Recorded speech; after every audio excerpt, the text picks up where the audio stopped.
Welcome to my new video. Today we are going to discuss an important topic that every business owner, entrepreneur, and brand creator must know: trademark infringement, how to protect your brand.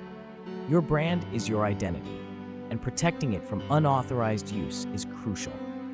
In this video, we'll break down what trademark infringement is, how it happens, and what legal steps you can take if someone misuses your brand name or logo. So, stay with us till the end to get all the essential insights. What is a trademark? A trademark is a product or service's brand, emblem, or symbol. Customers recognize a person's or company's product or service through its trademarks. Trademarks are important for any business since they help to build goodwill and keep clients intact with the company. The Trademarks Act, 1999, the Act governs trademarks in India. The Trademarks Act, 1999, allows a product or service's trademark to be registered.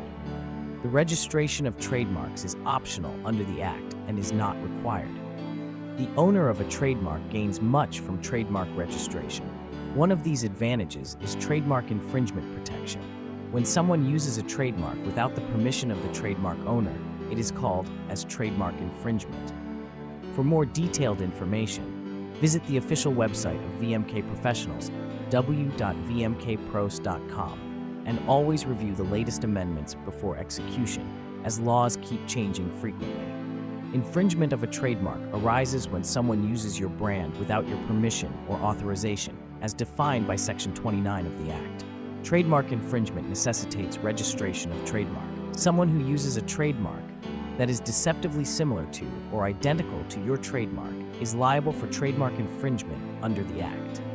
A trademark is deceptively similar or identical to another trademark if consumers believe the trademarked brand products are the same as your brand products and sold and provided in the market by your business chain. There are lots of remedies available for aforesaid infringement. One of them is to file a lawsuit against the infringer. Before filing a trademark infringement lawsuit against someone who is using your trademark, make sure to check the following things. Is your trademark protected by law? Is your trademark being utilized for the same products or services like yours? Is the person that is utilizing your trademark in the same line of business or industry as you? Is the geographical area in which the trademark products services are distributed the same as the geographical area in which your products services are distributed? If a reasonable buyer looked at the trademarked product services, would they think they were comparable to or confused with yours? Let's take a look at the parts that make up trademark infringement.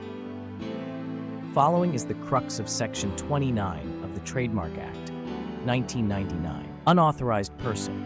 This refers to someone who is neither the registered trademark's owner nor licensee or assignee. Identical or deceptively similar. Two trademarks would amount to identical or deceptively similar if there is a probability that the public may get confused between them and consider them as if they belong to same group or business line. Registered trademark. The term infringement aligns with the registered trademark only, which means remedy of infringement only to be availed by the owner of the registered trademark owner. Unregistered trademark would amount to passing off the trademark. Goods, services. To show infringement, the infringer's goods, services must be identical to or similar to the goods represented by the registered trademark. Infringement occurs when a registered trademark's exclusive statutory rights are used without their prior permission. The above infraction is a direct infringement. In India, there is another type of trademark infringement, which is known as indirect infringement or secondary liability. What is trademark indirect infringement? Indirect infringement is a common law theory that holds not only direct infringers, but also those who incite direct infringers to commit infringements liable. Contributory infringement and vicarious liability are two types of indirect infringement, often known as secondary liability. In two situations, a person may be held accountable for contributory infringement. 1. When someone is aware of the infraction. 2. When a person materially aids or encourages a direct infringer to infringe. In the following situations, a person will be held vicariously liable. 1. When the individual has the power to control the direct infringer's conduct. 2. When a person receives a monetary profit as a result of the infringement. 3. When a person is aware of the violation and actively participates in it.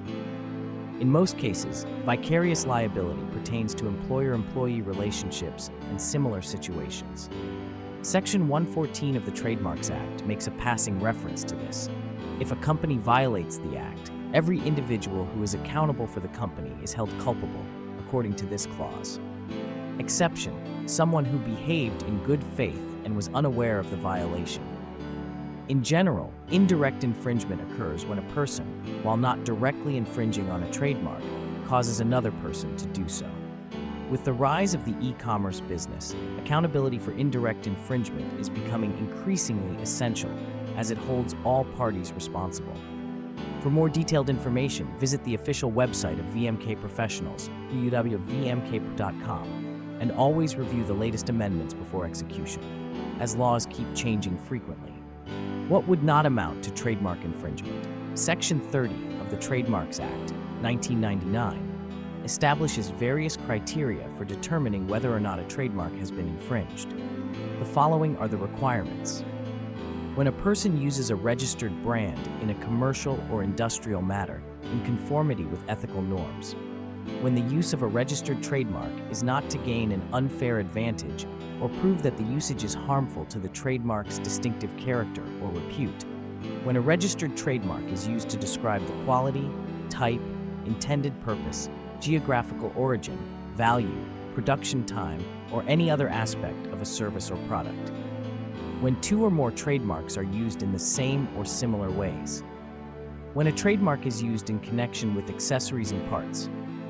When a user continues to use a trademark with the agreement of the original owner of the registered trademark, who has not rescinded the consent in such situations, the user cannot be considered a trademark infringer.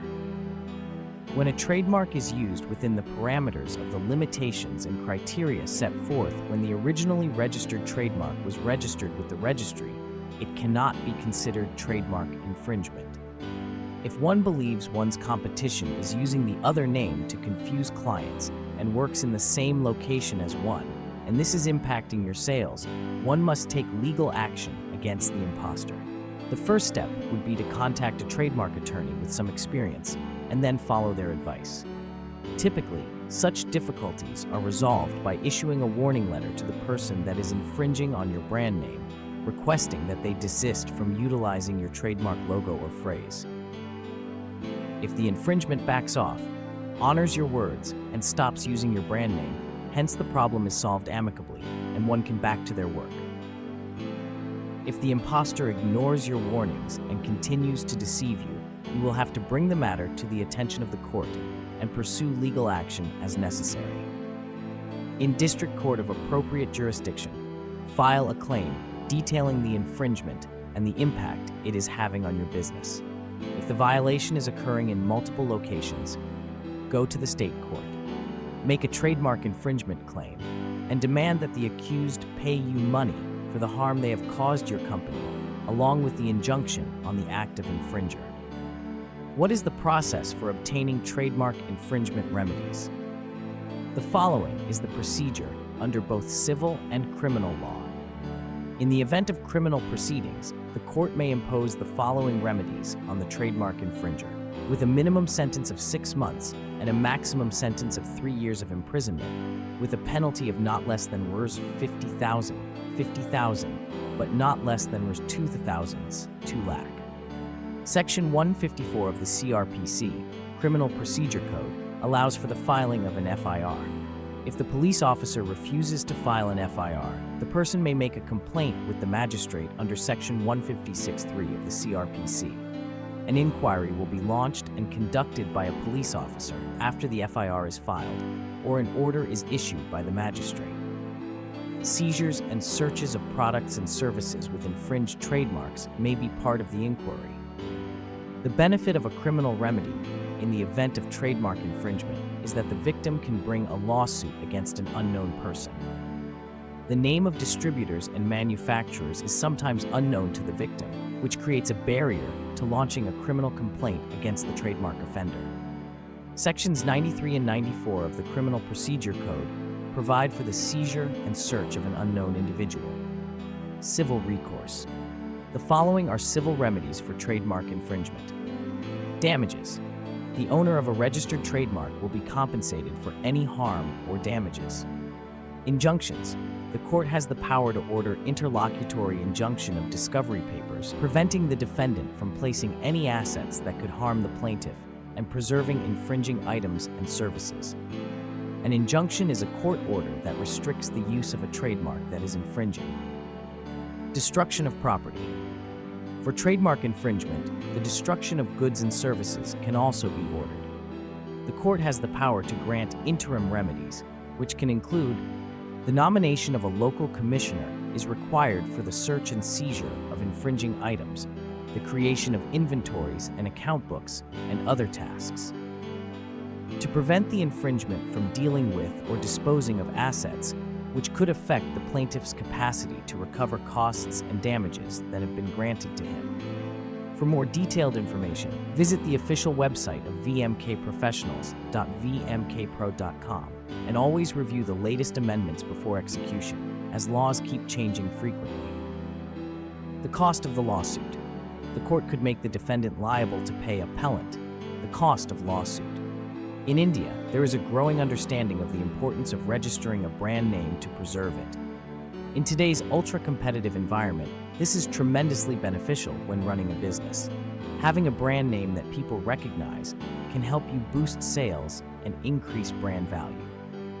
This is why you should not take trademark infringement lightly, but rather ensure that no other business benefits from your hard work and persistence. That's it for today's video. We hope you learned something new about trademark infringement and how to safeguard your brand.